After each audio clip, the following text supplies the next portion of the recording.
పదవి, హోదా, సమాజంలో పరువు సహా అన్నింటినీ కామ కోరికల కోసం పణంగా పెడతారు కొంతమంది రాజకీయ నాయకులు. వీరికి కావాల్సింది అందమైన యువతల తోడు. ఆ శృంగార క్రీడ కోసం ఎంతకైనా తెగిస్తారు. దొరికితే దొంగలు, లేదంటే శృంగార వీరులు. అలా పేరుండి మంత్రులుగా, ఎమ్మెల్యేలుగా రాజకీయాలను శాసించిన వారి బూతు భాగవతంలోని టాప్ సీక్రెట్ లైఫ్ స్టోరీస్ ని ఇప్పుడు చూద్దాం. కొన్నాళ్ల క్రితం దేశాన్ని ఊపేసింది ఓ మంత్రి శృంగార సీడీ వివాదం. ఢిల్లీ ఆప్ మంత్రి అయిన సందీప్ కుమార్ వాస్తవానికి మంచి ప్రజానేత. కానీ ఈయనకు ఆడవాళ్ల వీక్నెస్ ఉంది. ప్రజలకు సేవ చేసేందుకు తపిస్తాడు, అవినీతికి దూరంగా ఉంటాడు. సమాజంలో మంచి హోదాలో ఉండి ఏదైతే చేయకూడదో అదే చేశాడు. పైగా సందీప్ స్త్రీ శిశు సంక్షేమ శాఖ మంత్రి. ఆయన్ని ప్రత్యర్థులు ట్రాప్ చేశారో ఏమో కానీ నీలి చిత్రాల్లో కంటే తెగ నటించిన ఓ వీడియో బయటకొచ్చింది. విజువల్ క్లారిటీ లేకపోవడంతో అది తాను కాదని మీడియా ముందు సందీప్ కుమార్ ఫైర్ అయ్యాడు. ప్రతిపక్షాలు నా మీద కుట్ర చేసి పరువు తీయడానికి ప్రయత్నిస్తున్నాయని రివర్స్ కౌంటర్ ఇచ్చాడు. కానీ ఒక మహిళతో ఎంజాయ్ చేస్తున్న ఆ వీడియోలో ఉంది సందీపేనని దగ్గరి వారు ఎవరైనా చెబుతారు. అయితే విజువల్ క్లారిటీ లేదని బుకాయించాడు సందీప్. పాపం ఆ రోజుల్లో కొత్తగా వచ్చిన ఢిల్లీ సీఎం అరవింద్ కేజ్రీవాల్ కు ఈ వీడియో చూసి మతిపోయింది. నీతులు చెప్పి అధికారంలోకి వస్తే ఈ బూతు భాగవతం ఏంటా అని తలపట్టుకున్నాడు. దీంతో సందీప్ కుమార్ పెద్ద కామక్ పురుష్ అని ఏకంగా హెచ్డి క్వాలిటీ ఫోటోలను ఎవరో మీడియాకు రిలీజ్ చేశారు. సినిమా రేంజ్ లో ఉన్న ఆ ఫోటోలు సదరు సీడీలోని సీన్స్ కి సరిపోలాయి. దీంతో స్త్రీలకు సేవ చేయాల్సిన సేవను మరిచిపోయి స్త్రీ పడక కోసం సేవలో మునిగాడని ప్రత్యర్థులు ఎదురు దాడి చేయడంతో సీఎం కేజ్రీవాల్ అతనిని సొంతంగా తప్పించాల్సి వచ్చింది. అతన్ని ఎన్నిసార్లు రాజీనామా చేయమని కోరినా చిన్నపిల్లాడిలా మారం చేయడంతో సీఎం చేసేదేమీ లేక కేబినెట్ నుంచి సందీప్ ను తొలగించేశారు. కొంతమంది మగాళ్లకు ఆడవారి మీద కంటే మగవారి సాన్నిహిత్యంతో గడపాలనే కోరికుంటుంది. ఇలాంటి నీచపు నేత మధ్యప్రదేశ్ లో ఉన్నాడు. ఆయన పేరు రాఘవంజీ లకంసీ సావలా. ఈయన బీజేపీ సీనియర్ నేత, నాటి ఆర్థిక మంత్రి. మధ్యప్రదేశ్ లో సీఎం శివరాజ్ సింగ్ చౌహాన్ కు అత్యంత సన్నిహితుడు. రాష్ట్ర ఆర్థిక స్థితికి చికిత్స చేసి దారిలో పెట్టిన మంత్రి ఈ రాఘవ్జీ. ఈయన వయసు 79 ఏళ్లు. ఈయనకు ఈ వయసులో ఒక మగాడితో శృంగారాన్ని ఎంజాయ్ చేయాలనే కోరిక పుట్టింది. అందుకోసం బయట వెతికితే దొరకరని తన ఇంట్లో పనిచేసే రాజ్ కుమార్ అనే యువకుడిని లొంగ తీసుకున్నాడు. డబ్బిచ్చి ఆ తర్వాత ప్రభుత్వ ఉద్యోగం ఇప్పిస్తానని రాఘవ్జీ అతన్ని శృంగారం కోసం వాడుకున్నాడు. అసలు నడవలేని స్థితిలో ఉన్న రాఘవ్జీ మొదట తన ప్రైవేట్ భాగాలను మసాజ్ చేయించుకుని ఆ తర్వాత అనైతిక పనులకు బలవంతంగా పాల్పడ్డాడట. ప్రభుత్వ ఉద్యోగం ఇప్పించకపోవడంతో 3 ఏళ్లు అతనితో నరకం అనుభవించిన పని మనిషి రాజ్ కుమార్ మీడియా ముందుకు వచ్చి సంచలన ఆరోపణలు చేశాడు. సరిగ్గా కారు కూడా దిగలేని రాఘవ్జీని పోలీసులు అరెస్టు చేశారు. విశ్రాంతి తీసుకోవాల్సిన సమయంలో మంచి మంత్రి పదవికి రాజీనామా చేసి కోర్టుల చుట్టూ తిరగాల్సిన పరిస్థితి వచ్చింది. సరిగ్గా ఇలాంటి ఘటనే రాజస్థాన్ లో జరిగింది. 2013లో నాటి రాజస్థాన్ మంత్రి బాబులాల్ దగ్గరకు 27 ఏళ్ల మహిళా కాంగ్రెస్ కార్యకర్త వచ్చింది. తాను పార్టీలో ఎన్నాళ్లగానో ఉంటున్నాను, సాయం చేయాలని కోరింది. మన ప్రభుత్వమే కదా, చేస్తానని చెప్పాడు బాబులాల్. ఒకరోజు ప్రత్యేకంగా తన ఆఫీసుకు పిలిచాడు. అందంగా ఉన్న ఆ యువతిని సిగ్గు లేకుండా తన మనసులోని మాట అడిగేశాడు. నీకు నేను ఉద్యోగం ఇప్పిస్తాను, కానీ మరి నాకేంటి అని అడిగాడు. అందుకు ఆమె, మా దగ్గర కూడా లంచం తీసుకుంటారా సార్ అని ప్రశ్నించింది. నాకు లంచం అక్కర్లేదు, అడిగినా నువ్వు ఇవ్వలేవు, నీ అందం కావాలన్నాడు. తనకి కావలసినప్పుడు నేను పిలిచినప్పుడు వచ్చి గడిపితే ఉద్యోగం ఇప్పిస్తానన్నాడు. ఆర్థిక కష్టాలతో చితికిపోయిన జీవితం కోసం ఆ యువతి సరేనంది. అయితే వాడుకుంటున్నాడు కానీ ఆమెకు ఉద్యోగం మాత్రం ఇప్పించడం లేదు. ఆ తర్వాత ఫ్రీగా ఎప్పుడంటే అప్పుడు ఇచ్చేదైతే ఎంతో మందికి జాబ్స్ ఇప్పించేవారని వెయిట్ చేయాలని కోరాడు. తాను ఆగలేనని, పిల్లలున్నారని వాపోయింది. ఆ తర్వాత అతని మీద కోప్పడింది. దీంతో బయట ఈ విషయం చెబితే చంపేస్తానని ఆ యువతిని బెదిరించాడు మంత్రి. నోరు మూసుకుని వెళ్లిపోవాలని చెప్పడంతో ఆ యువతి మోసపోయినని గ్రహించింది. మీడియా ముందుకు వచ్చి గోడు వెళ్లబోసుకుంది. తనను కనీసం 3 ఏళ్లలో 100 సార్లు తన ఇంటికి పిలిపించుకున్నాడని, కొన్నిసార్లు ఇష్టం లేకపోయినా బలవంతంగా అత్యాచారం చేశాడని, అతని నుంచి నాకు ప్రాణహాని ఉందని కేసు పెట్టేసింది. ఇంకేముంది, డైరీ మంత్రిగా రాజీనామా చేసి జైలుకెళ్లిపోయాడు మంత్రి బాబులాల్. బెయిల్ మీద బయటకు వచ్చి కామ కోరికలకు బలైపోయిన రాజకీయ జీవితానికి తానే సమాధి కట్టుకున్నాడు. ఇక దేశంలోనే పేరున్న లాయర్ అభిషేక్ మను సింఘ్వి. ఇతను 2012లో కాంగ్రెస్ పార్టీ స్పోక్స్ మెన్ గా ఉన్నాడు. దేశమంతా ఈయన పేరు తెలుసు. అయితే సుప్రీంకోర్టు ప్రాంగణంలోని తన ఆఫీసులో ఒక మహిళా సీనియర్ లాయర్ తో శృంగార భంగిమల్లో ఉన్న వీడియో హఠాత్తుగా యూట్యూబ్ లో ప్రత్యక్షమైంది. దీంతో ఆయన కాంగ్రెస్ అధికార ప్రతినిధిగా రాజీనామా చేయాల్సి వచ్చింది. అయితే యూట్యూబ్ ఆ వీడియోని అభ్యంతరకరంగా ఉందని తొలగించింది. కానీ దాని కిందే మరో ఫేస్బుక్ లింక్ కూడా పెట్టి ప్రచారం చేశారు. ఈ కేసు ఆ రోజుల్లో సంచలనం కలిగించింది. బీజేపీ నేతలు కాంగ్రెస్ ప్రభుత్వాన్ని ఏకిపారేశారు. ఎందుకంటే సదరు సీనియర్ మహిళా లాయర్ కు సింఘ్వి ఒక హామీ ఇచ్చారు. తీర్పు నీకు అనుకూలంగా వచ్చేలా చూస్తానని అన్నట్లు ఆరోపణలు వచ్చాయి. వీడియోలో వాయిస్ క్లియర్ గా లేదు. అయితే అసలు ఈ వీడియో షూట్ చేసింది మరెవరో కాదు, ఆయన డ్రైవర్. సోషల్ మీడియా సింగ్విని ఏకిపారేసింది. దీంతో పార్లమెంటరీ స్టాండింగ్ కమిటీ చైర్మన్ గా కూడా ఆయన రిజైన్ చేయాల్సి వచ్చింది. 2012లో హర్యానా యువ మంత్రి గోపాల్ కందా దారుణమైన పని చేశారు. 23 ఏళ్ల గీతిక అనే ఎయిర్ హోస్టెస్ విమానాశ్రయంలో పరిచయమైంది. తన ప్రాంతానికే చెందిన మంత్రితో గీతిక క్లోజ్ గా మాట్లాడింది. విమానంలో అతనికి మంచి సేవలందించింది. కానీ దానిని తప్పుగా అర్థం చేసుకున్నాడు కందా. మంత్రి హోదాలో ఉండి గీతికకు ఫోన్ చేసి తనతో గడపాలని కోరాడు. ఆమె అతనిపై సీరియస్ అయింది. మీరు మంత్రి అయి ఉండి ఇలా చేస్తారనుకోలేదు, నాకు ఫోన్ చేయొద్దని వార్నింగ్ ఇచ్చింది. అయినా తన మనుషులను పంపించి మంత్రి రమ్మంటున్నారని రావాలని కోరేవారు. అందమైన గీతికను ఎలాగైనా దక్కించుకోవాలని పిచ్చి వేషాలు వేశాడు మంత్రి. అంతే, ఆ వేధింపులు తట్టుకోలేక తనను వేధిస్తున్న మంత్రి గోపాల్ కందా మీద చర్యలు తీసుకోండి, నేను అతని నుంచి తప్పించుకుని ప్రశాంతంగా బ్రతకలేకపోతున్నాను, నా మీద లైంగిక దాడికి ప్రయత్నిస్తున్నాడు, నా చావుకు అతనే కారణమని లేఖ రాసి మరీ ఆత్మహత్య చేసుకుంది. ఇంకేముంది, మంత్రి పదవికి రాజీనామా చేయడమే కాదు 2 ఏళ్లు బెయిల్ దొరక్క జైల్లోనే గడిపాడు. ఇక మరో స్టోరీ. రాజస్థాన్ అశోక్ గెహ్లాట్ గవర్నమెంట్ లోని నీటిపారుదల శాఖ మంత్రి మహిపాల్ మదర్నాకు షాక్ ఇచ్చింది అతని ప్రియురాలు. మంత్రిగా ఉన్న సదరు మహిపాల్ కు నర్సు బన్వారీ దేవి పరిచయమైంది. ఓ కార్యక్రమానికి వెళ్లిన సమయంలో అందమైన నర్సును చూసి మహిపాల్ మనసు పారేసుకున్నాడు. ఆమె కూడా మంత్రి సన్నిహితంగా మాట్లాడడంతో మురిసిపోయింది. మంత్రి మహిపాల్ మనుషులు కబురు పెట్టగానే గెస్ట్ హౌస్ కు వెళ్లింది. అక్కడే ఇద్దరు శృంగారంలో పాల్గొన్నారు. ఆ తర్వాత కొన్ని 10 సార్లు ఇద్దరు ఎంజాయ్ చేశారు. అయితే రహస్యంగా తన ఫోన్లో మంత్రితో సన్నిహితంగా ఉన్న సమయంలో వీడియో తీసింది.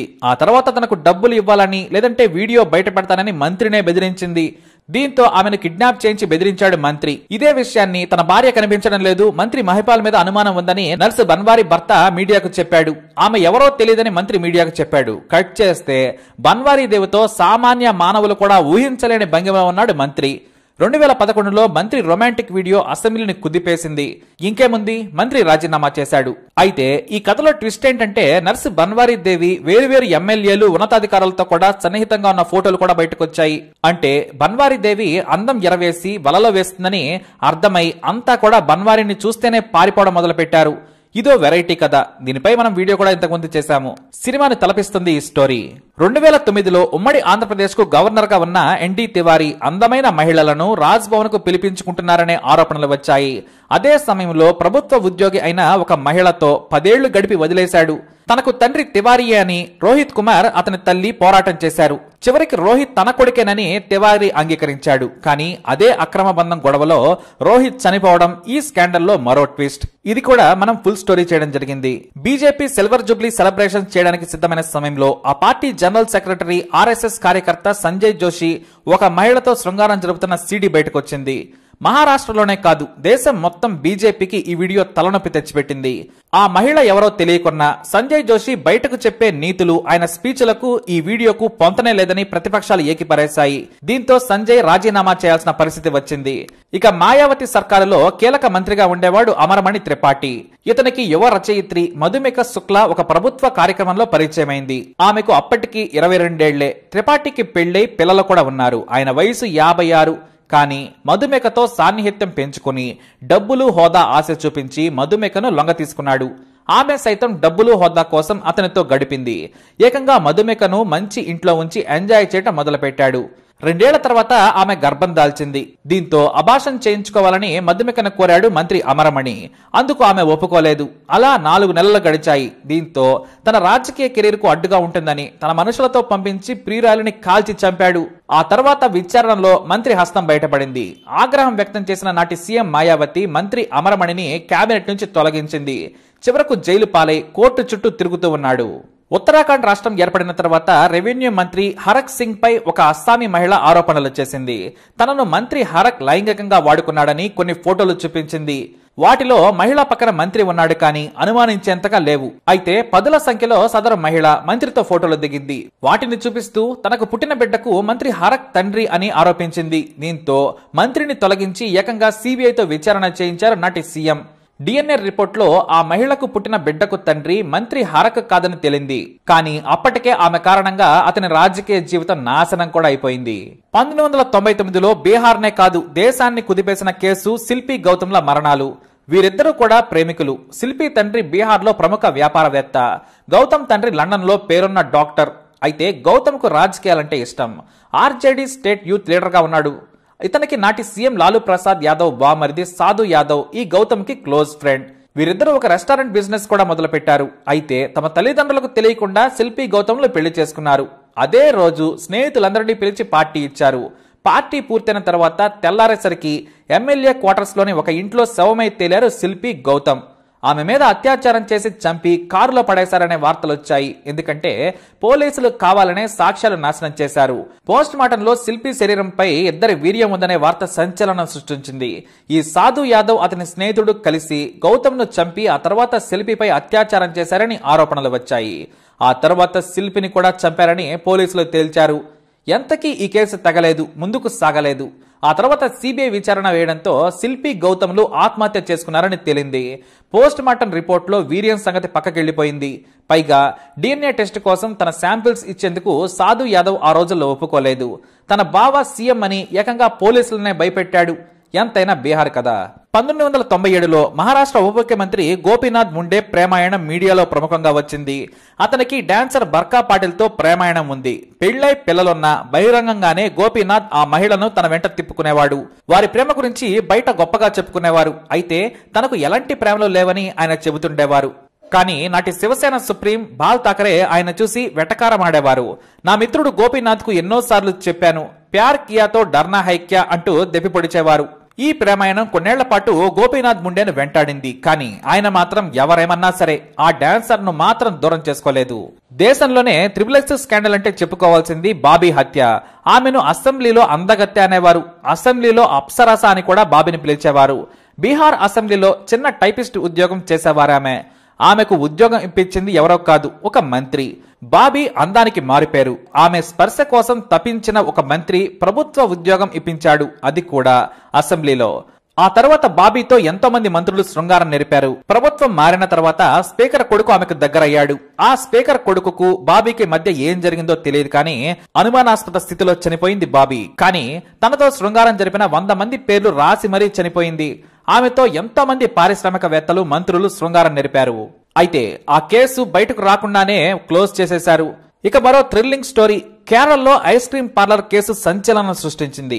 1997లో నాటి కేరళ కేబినెట్ మంత్రి పీకే కున్హాల్ కుట్టి పేరు విచిత్రంగా బయటకొచ్చింది. పోలీసులు ఒక వ్యభిచార గృహంపై దాడి చేయగా ఈ మంత్రి స్కాండల్ బయటకొచ్చింది. ఎందుకంటే కోజికోడ్ లోని ఒక బిజీ ఏరియాలో ఒక ఐస్ క్రీం పార్లర్ ఉంది. అక్కడికి వచ్చే అందమైన అమ్మాయిలు, పెళ్లైన యువతులను VVIPs దగ్గరకు పంపేందుకు వల వేసేవారు పార్లర్ నిర్వాహకులు. పేరుకు ఐస్ క్రీం పార్లర్ కానీ అసలు బిజినెస్ అదే. 18 ఏళ్ల కాలేజీ అమ్మాయిల నుంచి యువతల వరకు డబ్బులు ఆశ చూపించి వారి దగ్గరకు పంపించేవారు. పార్లర్ నిర్వహించే మహిళలే మాట్లాడి వారిని ఈ రొంపిలోకి దించేవారు. 21 ఏళ్ల కాలేజీ విద్యార్థిని ఈజీ మనీకి అలవాటు పడి జీవితాన్ని పాడు చేసుకుని వ్యభిచార వృత్తిలోకి దిగింది. ఆమె వ్యభిచారం నిర్వహిస్తూ ఉండగా పోలీసులకు దొరికింది. అయితే సదరు యువతి మంత్రి దగ్గరకు మొదట వెళ్లిందని విచారణలో తేలింది. అలా ఐస్ క్రీం పార్లర్ స్కాండల్ బయటపడింది. ఈ కేసులో ఆయన నిందితుడిగా చేర్చుకున్న మంత్రి పదవి పోయింది. పైగా సంచలనం సృష్టించిన ఈ కేసులో ఎంతో మంది VVIPల పేర్లు బయటకొచ్చాయి. వారికి యంగ్ అండ్ బ్యూటిఫుల్ గర్ల్స్ ను పంపేందుకు కొంతమంది ఐస్ క్రీం పార్లర్ ఏర్పాటు చేసి అమ్మాయిలకు భారీగా డబ్బు ఆశ చూపించి VIP సార్ల పడక సుఖం కోసం పంపేవారు. ఇలా కూడా చేస్తారని ఆ రోజుల్లోనే కాదు, ఈ కేసు గురించి తెలిసి ఈ రోజుల్లో కూడా నోళ్లు వెళ్లబెడుతున్నారు. అయితే స్వతంత్ర భారతదేశాన్ని ఊపేసిన ఒక స్కాండల్ ఉంది. అది కూడా దళితుల ఆరాధ్య దైవమైన నాయకుడు జగజ్జీవన్ రామ్ కొడుకు సురేష్ రామ్ది. Jagjivan Ram deputy prime minister గా పనిచేశారు. ఆ సమయంలోనే ఆయన కొడుకు సురేష్ రామ్ 21 ఏళ్ల యువతి సుష్మా చౌదరితో నగ్నంగా ఉన్న ఫోటోలు బయటకొచ్చాయి. ఈ వార్త సంచలనం సృష్టించింది. ఎందుకంటే అతను జగజ్జీవన్ రామ్ కొడుకు కాబట్టి.